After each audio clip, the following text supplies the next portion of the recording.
मी महादेव वामनराव रांगोळे, राहणार अकोला. 2019मध्ये मला पहिल्यांदाच अन्ननलिकेचा कॅन्सर झाला. माझं एक रेडिएशन आणि किमो यामुळे ते कमी झालं आणि याची ट्रीटमेंट मी नागपूरला घेतलेली होती. त्यानंतर 2025मध्ये परत कॅन्सर माझा उद्भवला. तो वरच्या भागामध्ये होता. तर त्याकरता मी पेट स्कॅन वगैरे केलं, नागपूरला काही ट्रीटमेंट केली. परंतु डॉक्टर सुनीती बेंद्रे आणि डॉक्टर धनंजय बेंद्रे यांनी मला सांगितलं की तुम्ही एक वेळा आमच्या जळगावला या. मी तसंच डॉक्टर निलेश चांडक सरांकडे आलो. आता ऑपरेशन करायचं म्हटल्यानंतर मी थोडा घाबरलो, परंतु त्यांनी मला इतके उत्स्फूर्त आणि प्रोत्साहन दिलं की त्यामुळे माझं एकदम विल पॉवर वाढली. जे ऑपरेशन होतं ते अतिशय चांगल्या पद्धतीनं झालं. मला कोणत्याही प्रकारचा त्रास झाला नाही. 10 दिवसामध्ये ते एकदम व्यवस्थित हे झालो आणि त्यांच्या मार्गदर्शन इतकं चांगलं होतं की खूपच म्हणजे मी पहिल्यांदाच इतकं चांगलं मार्गदर्शन पाहिलं की बुवा आपल्याला इतकं चांगल्या पद्धतीने ट्रीटमेंट आपली होऊ शकते. निलेश सर, त्याच्यानंतर डॉक्टर सागर व्यास सर, डॉक्टर श्रद्धा चांडक मॅडम यांचा सर्व पूर्ण स्टाफ यांनी खूप सहकार्य केलं. प्रत्येक व्यक्ती मला येऊन विचारत होता की बुवा तुमची तब्येत कशी आहे.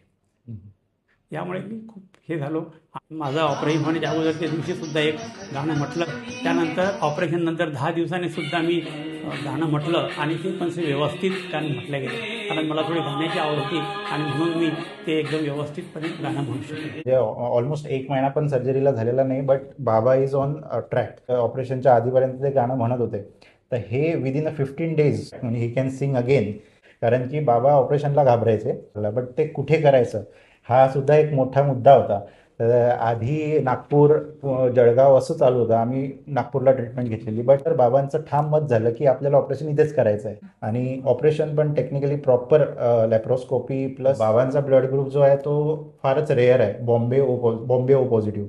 तर हा डॉक्टरांनी आम्हाला गॅरंटी दिली होती की ऑपरेशनच्या वेळेस नाहीच लागणार, बट आपल्याला अरेंज करणं भाग आहे ते इमर्जन्सीसाठी. 1 बॉटल पुण्यावरून 1 बॉटल मुंबईवरून असे ते अरेंज केले आणि मग ते प्रॉपर ऑपरेशनला प्रोसीड झाले. अन्ननलिका जी आहे ती अन्ननलिकेचं ऑपरेशन जिथे खाण्याचाच प्रश्न येतो. पहिले ते खाता येत नव्हतं, तर ऑपरेशन नंतर त्यांना चांगल्या प्रकारे खाता आलं याचा आम्हाला खूप आनंद झाला. आम्हाला खूप या ठिकाणी ऑपरेशन करण्याचं खूप समाधान मिळालं. लिटरली म्हणजे 24/7 what we say is like doctor इथे हजर असतात. त्याच्यामुळे असं वाटतच नाही कधी की आता जर काही आपल्याला त्रास झाला तर काय होईल. तर इथे डॉक्टर 24 तास तुम्हाला ऑन ग्राउंड तुम्हाला भेटतील. जाता येता रस्त्यात डोअरवर कुठेही डॉक्टर अवेलेबल भेटतील तुम्हाला. एवढे ते प्रॉपरली लक्ष देतात पेशंटकडे. त्याच्यामुळे रिकव्हरी आणि पॉझिटिव्ह एन्व्हायरमेंट क्रिएट होतं आणि त्याच्यामुळे रिकव्हरी फास्ट झाली असं मी म्हणू शकतो. वय 65 वर्ष. आता जेवण जात नव्हतं, म्हणजे छातीमधली अन्ननलिका काढायची आणि पोटाचं जठर मानेला जोडायचं आणि हे सगळं लॅप्रोस्कोपी करेल. म्हणजे तुम्हाला जर बघितलं तर फक्त एवढाच टाके आहे पोटावरती, बाकी छोटे छोटेसे एक होल करून ते ऑपरेशन केलेलं आहे. म्हणजे छातीची अन्नलिका काढून म्हणजे छातीमध्ये 2-3 होल तिथे आणि इथे एवढासा चिरा, ते अन्नलिका इथून बाहेर काढली आणि ते जठर मानेला जोडलं. या प्रकारचं ते ऑपरेशन होतं आणि हे ऑपरेशन ऑलमोस्ट ब्लडलेस ऑपरेशन. आणि ती मेन, जसं आम्ही तुम्हाला ऑपरेशनच्या आधी सांगितलं की ती श्वास नलिकेला चिटकलेला आहे.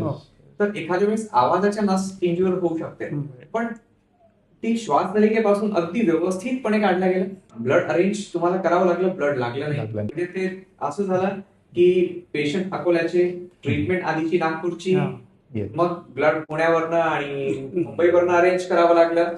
अल्टिमेटली आज 3 आठवडे पूर्ण होत आहेत आणि पेशंट आज सगळं तोंडाने तो सिंगिंग करतोय, सगळं तोंडाने जेवण करतोय, त्याला आवाजाचा कसलाही प्रॉब्लेम नाहीये आणि ही इज फुल्ली मोटिवेटेड.